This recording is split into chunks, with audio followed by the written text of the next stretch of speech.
Characters. Characters. Section 2.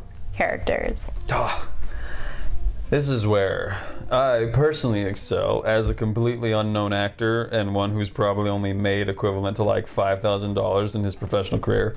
I know what I'm talking about when I'm talking about characters.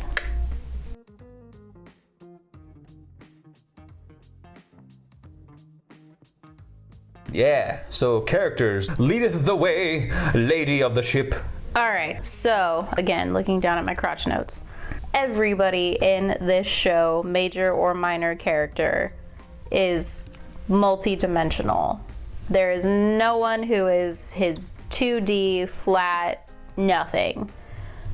Everybody has a moment to show some sort of depth or development or growth or something and get to just be a person and not like a caricature, which is really hard to do with like the sheer number of people on the ship. Like even all of our villains have like depth. That's an ocean joke. I'm clever. You're genius. I'm a genius. I'm a genius. I am awesome. Can I make a special mention of what could be our resident villain / antagonist of the show, Mr. Izzy Hands? Mm-hmm. I find him compelling. I don't know why, but just the choices the actor made. I'm slipping on the name. Please excuse me, good sir. I'm slipping on your name. It's not in our crotch notes. It's not in the crotch or the notes or the crotch notes. I usually shave, and I didn't get a chance to put everybody's name in the shavings. Our awesome actor who played Izzy Hands has a very compelling way about him, and there's something about the cadence and the texture of his voice that makes him very, very imposing and quite driven as the villain of the show. But man, you really get a sense of why, because he too shows these moments of not so much bad for bad's sake, but bad because he needs it to be that way. Yeah. Like, he needs Blackbeard to be Blackbeard, not Edward. This is Blackbeard. Not some namby-pamby in a silk gown pining for his boyfriend. Choose your next words wisely, dog. There he is. It's beautiful and a tad bit heartbreaking to watch. Yeah, and you and I were talking about how with the LGBTQ undertones of this show, mm-hmm. Izzy representing not necessarily homophobia, because that wouldn't make sense, but more so just like that fear of losing someone or like upsetting your version of like the norm of how you know them, which can sometimes happen when someone comes out and like the people around them are affected because that's not who they know you to be. And so just sort of that like, no, you're Blackbeard. Mm-hmm. You are supposed to be Blackbeard, this menacing killer pirate. And when Edward fully embraces sort of letting go of that Blackbeard persona and taking up who he actually is and being happy and being in love, it's hard for Izzy, and you understand why he's kind of upset. I even feel bad for him at the end when, he gets his, the poor man gets his toe just snipped off right when he's asleep. Not even, and then he gets it fed to him. Mm-hmm. I felt like I had to give a nice little hand to Mr. Izzy Hands, because I thought he was awesome, and I understood. Yes.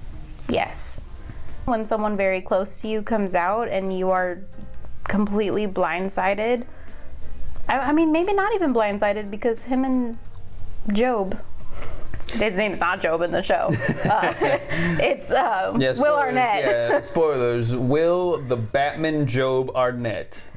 gets an awesome little episode here with a crazy awesome character. Yes. With a big mustache. But I mean, they alluded to in that episode that Blackbeard and Job had dalliances, a casual sexual or romantic relationship or encounter. It is probably safe to assume that Izzy might have had one with Blackbeard too. Yes, and that's why we sort of decided against him being homophobic and rather just like representing the like upsetting of the norm. Yeah, upsetting of what he's used to. A slight possessiveness because Blackbeard is the one that like validates him, not Edward. The fact that you can dig through it is a beautiful, hefty sign of a well-written show. Yes, and well developed characters. My favorite character is obviously Blackbeard and Edward Teach, and the journey that man goes on. Both of them, though, Steed and they just... Another thing on character, because I know in story we're really going to talk about Blackbeard and Steed, so I don't want to spend too much time on them. But just the sheer representation in terms of characters. Yes. So you have a plethora of LGBTQ plus / BIPOC characters in this show. And they are used in a forthcoming and authentic way that I don't think I have ever seen on television before. Really? Yes. They are written in such a way that they are serving to the story as opposed to pandering to a narrative. Mm-hmm. Which we'll definitely talk about. Yes, in story for sure. Yeah. As a member of the Alphabet People, Dave Chappelle. Thank you, Chappelle. This was so refreshing to just see. You know, of course we have the relationship between Steed and Blackbeard, and that's lovely and amazing. But it's also just very nice to see other relationships normalized, like Alawande and Jim. Jim is I believe the actor who plays Jim is gender fluid. Either gender fluid or non-binary. Yes, or both. I think it's both. It might be both, but played beautifully, and the relationship is handled beautifully. And the character of Jim is handled beautifully. Like when Jim goes back to the nunnery, Jim was not always Jim. Jim was a girl. Bonificia? Bonificia, back when they were raised at the nunnery. And as soon as they come back and Alawande introduces them as Jim to the nun that used to raise them, that nun automatically starts using they, them pronouns, and it was just like this normal thing. It wasn't addressed, and it was just kind of happened. And it was amazing. Mm-hmm. And everybody started addressing them as Jim with they, them pronouns, and it was just really, really cool to see that on screen. Mm-hmm. And just like their relationship with Alawande is totally fine. Alawande is not like having any sort of feels about Jim being sort of gender fluid in the show, and it was, oh my god, it was great. I believe Miss Allison wants to give a lovely shout out to Lucius. I do, and just talking about how it is a part of them, but it is not their entire identity. When Jim is found out by Lucius, and it's fucking hilarious, one of the most beautifully written lines is, "Look, whatever you're going through right now, it's none of my business. But I understand what it's like to live in disguise. Okay?" Baby. That little nugget of like character of like, oh, because Lucius could have totally been just this like one-dimensional, I'm gay, I'm fabulous character, but he's so not, and it's brilliant to see. This is going to be super redundant, but the characters are characters. Mm-hmm. Anybody who doesn't know will be like, huh? But it matters. Mm-hmm. Your characters are characters, aka they are people.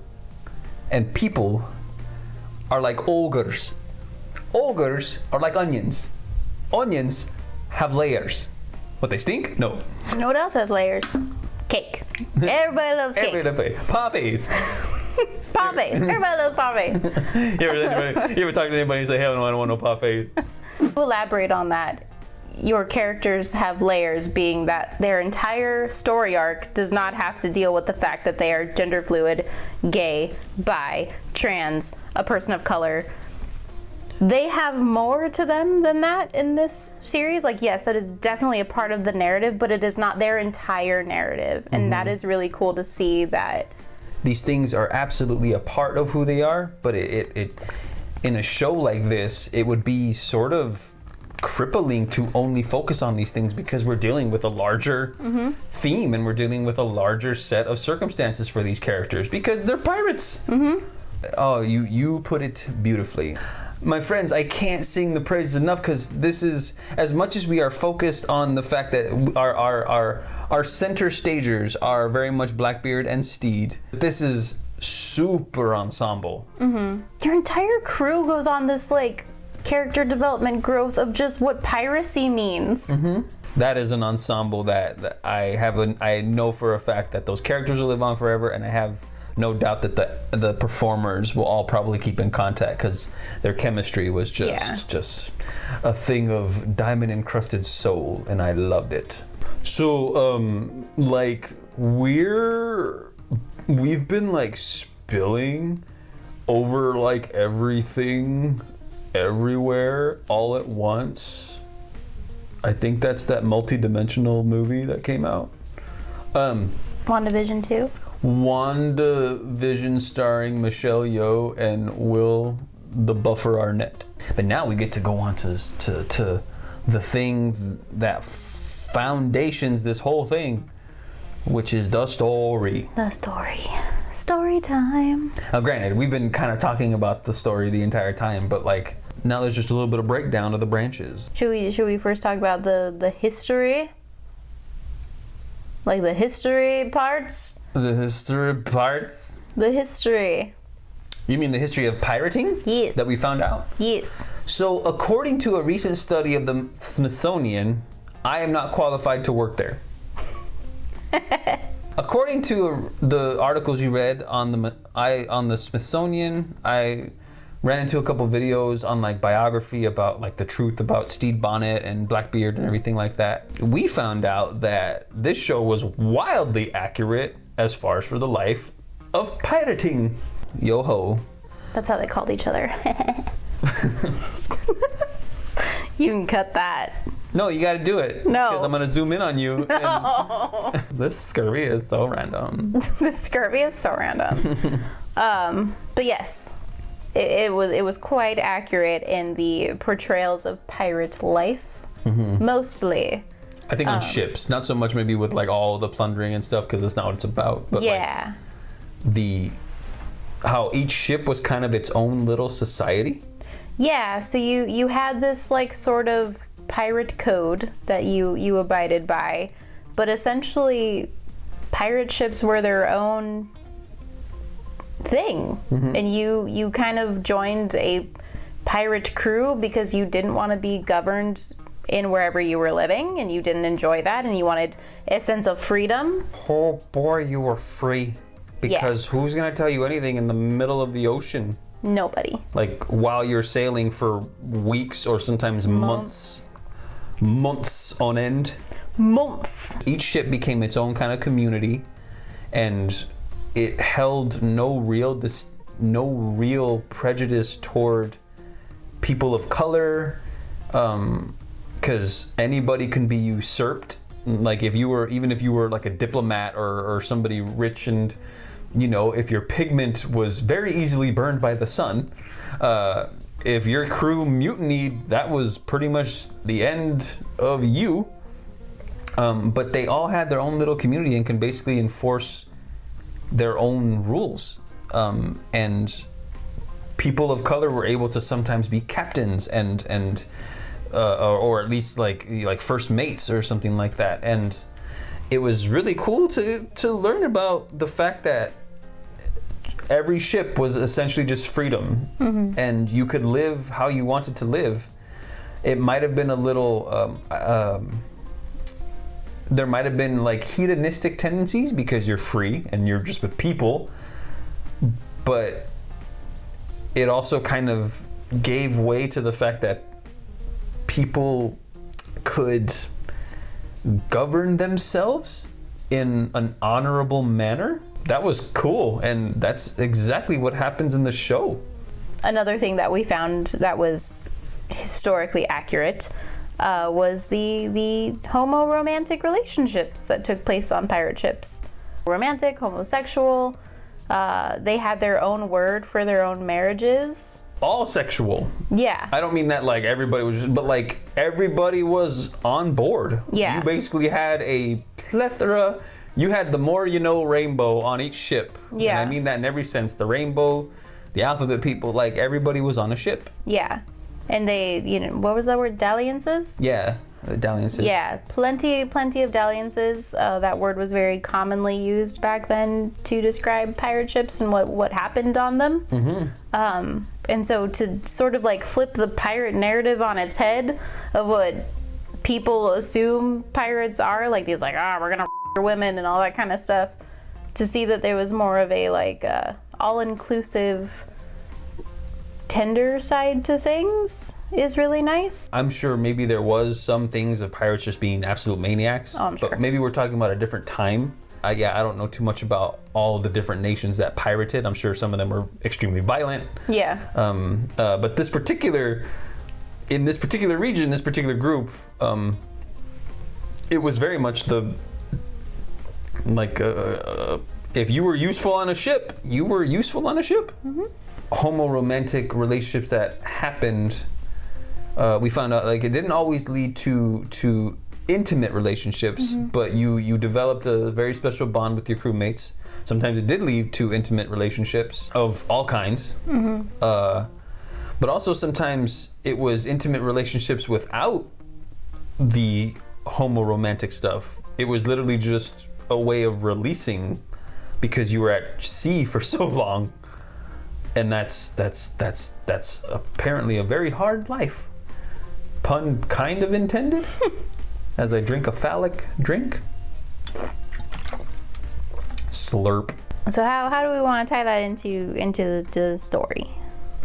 You see, this is where this show's brilliance really gets a fine crack to shine through. Because that freedom that we're talking about is quite the polar opposite of how Stede Bonnet grew up. He's known with King George and the Navy and all of that. Like his family is known. Yeah, principally because they're rich. Yeah. He is an aristocrat, not aristocrat. Aristocrat. Everybody wants to be. He's an aristocrat. What piracy means is exactly what Stede needs. Yeah. Because he very much isn't the type of man that his family and his stature kind of impose on him to be, and he doesn't fit the mold of piracy either, but he's definitely more inclined to be on that side because he needs some wiggle room to be himself. He was a closeted gay man who just found absolutely no fulfillment in the life that he was forced to have with his wife. We forgot to mention his wife as far as her characters. Oh, I was gonna touch on her in story. Oh, that's good. I could have. I figured she works awesomely in both. So with all that being said, the fact that he now basically chose his own path, in some way, shape, or forms, it was a little messed up of him and overtly selfish. But that's what makes him interesting. Yes. He's not a Michael Sue. Michael Sue. That's a new one. I just came up with that right now. But yes, that's true. He's very much our protagonist, our main character. You love him, but he ain't perfect. Nope. By any means. So I think the pirate angle works perfectly for the story because it completely exemplifies this opposition explosion that happens between our two center stagers and provides the perfect backdrop for them to finally dip into the genuinity of who they are. Hashtag genuinity. Genuinity. That works, right? Genuineness? Is that the... I like genuinity. I'm going to Shakespeare that shit and be like, that's exactly what I meant, and now it's a word. And now it's a word.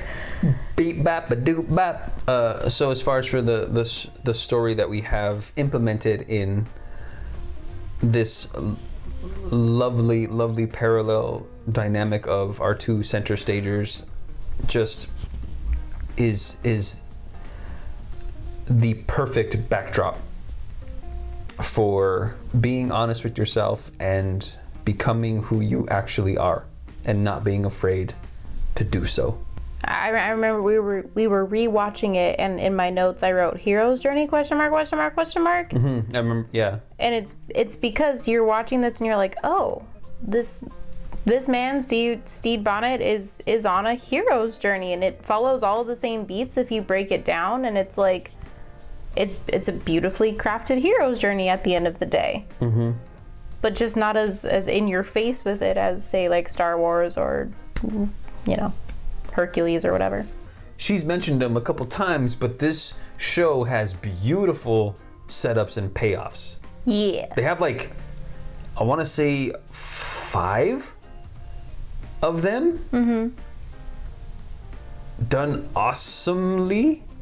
Even something as simple as the lighthouse episode. Mm-hmm. Mm-hmm. And the symbolism going in there about the gift that Steed's wife gave him was a painting of a lighthouse, because it was the lighthouse where they got married. Mm-hmm. But yeah, they got married at the lighthouse, and then the priest or the preacher told them that in marriage they need to be each other's lighthouse in their vows. Mm-hmm. But the fucking symbolism.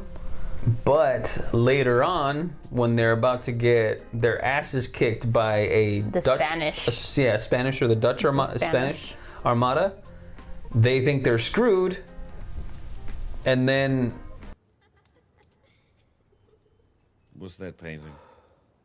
Was it Green Tower? Oh, it's a lighthouse. I should have been one for my family. Guide them. Well, technically, you're supposed to avoid lighthouses, so you don't crack up on the rocks. I never really thought about it that way. No one does. We need to be a lighthouse. that And was... it's just a line. Mm-hmm. And they both get like this beautiful lighthouse moment, light bulb moment. And it just, it was so crunchy satisfying. It was like biting into a beautiful, beautiful can. Just, it's so satisfying. But then also lighthouses, like, they don't direct you where you should go, but they direct you where not to go. Yeah, they warn you to, like, you are about to collide with land. And so she is his lighthouse. I am not for you. This is not the life for you. You don't want to be an aristocrat. You don't want to be married to me. You don't want to have this life. Yeah, avoid me. Yeah, because if you continue on your path, you are going to crash into me, and it's going to be disastrous. Yep. In the long run. Yep. You had brought up earlier the setup and payoff of the plant, and the beautiful little story of like the plant of something that they were going to kill him for is the very thing that saves him. Yeah, 9 episodes later that they used to save him. I believe it's about 8 or 9 episodes later. It's either the season finale or the one before. But they are going to the English army, right? Yeah, the English Navy. The guy's brother. Yeah, the English Navy. We didn't even talk about that. Fuck. The English Navy is going to kill Stede because he has not done. He hasn't done acts of piracy, and so. Or they're going. This will make sense. They're going to kill him because he hasn't done acts of piracy. And he requests an act of grace, which means that a pirate can denounce their piracy and vow to serve the king for 10 years in order to save their life. And so when Stede says, or when Blackbeard says act of grace to save Stede, the English Navy, I know, the English Navy says, I'm afraid the offer doesn't extend to you, Bonnet. After all, the king was only referring to real pirates. It's from my world, not yours. Raise your rifles! Oh, put the blindfold back on. June the 3rd. An excellent day. Raided a commercial vessel after overwhelming the hardy crew. We claimed a prize of lush vegetation in conquest. Here's an illustration for reference. And here's the vegetation in question. They'll never forget the eccentric pirate Bonnet and his savage, insane, vengeful pirate horde. See, he's a pirate, a real proper pirate. A proper pirate. That man is a fearsome pirate if I ever seen one. Ya glaike fuppin' twin. And it saves his life, and it's amazing, and it's just... It is a lovely setup and payoff. It's so satisfying. It's beautifully crafted writing that is just thoughtful. Yeah, it's something that I myself as a writer and an actor and everything, you can just learn so much from thoughtful scripts like that. People who take the lovely amounts of time to just let something be genuine and let something really be satisfying and let the audience get to like it hits them and they get to just hold it and be affected by it. It's that show is rife with moments like that. That's probably my biggest like praise for the storytelling in the show is the heart mixed with those little things that you don't think matter, and then they do. And that is also emblematic of those little things that they do for the characters in the stories to express their love. Mm-hmm.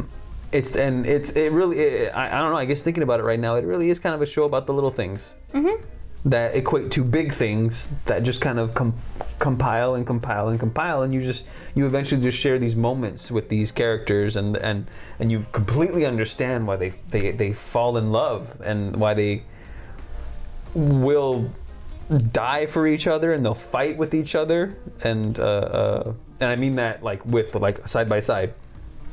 Oh, it is magic. It is magic in film. So I don't mean for this to get somber because we want everybody to have a good time while we're having this conversation, but once again I will pass the lead on to you, lovely Alison. Why is this show important?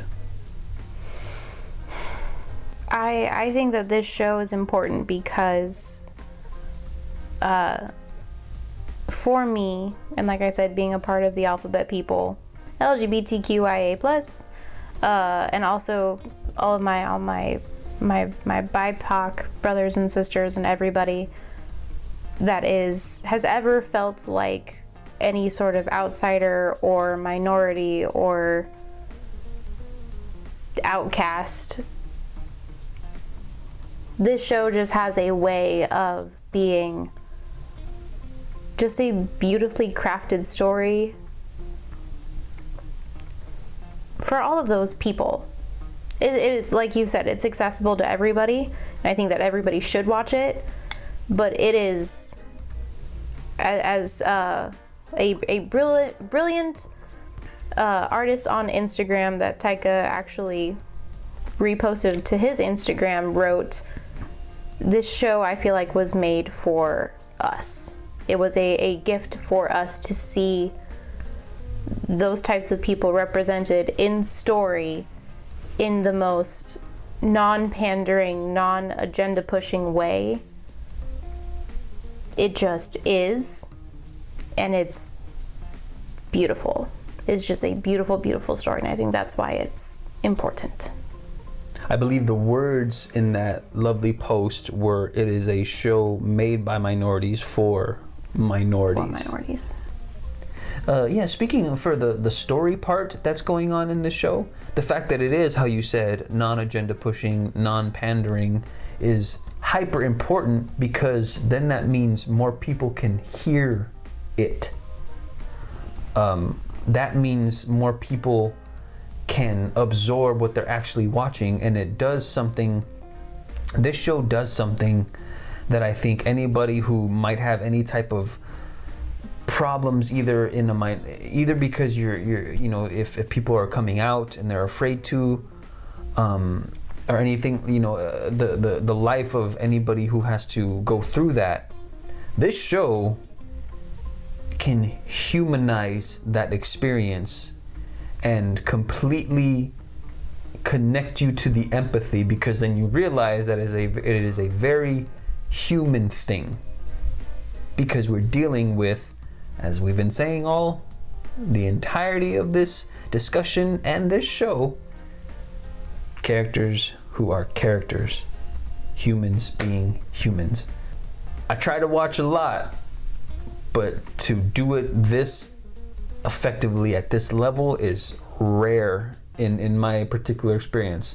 Please, if there's anybody out there who has more recommendations of, and it doesn't even have to be just about the LGBTQIA experience, it can be about any experience. Like if there's stuff out there that really knows how to get absorbed by people so they can hear with unjudgmental eyes. Hear with unjudgmental eyes. I know what I said. Yeah, please send it our way, because I love watching stuff like that. But anything else? I don't think so. Go watch the show. Yes. Watch it 1,000,000 times. 1,000,002. I'm excited for season 2. I have no idea when that's happening. I don't know, but it just got greenlit, so it'll probably be a minute, but it'll be awesome. Please, Taika, I would love to work with you, sir. Raise Dobby, hands off, you lesbian. I love this show. Yes. We should do pirate radio. We should do pirate radio. We should go watch pirate radio. That'd be awesome.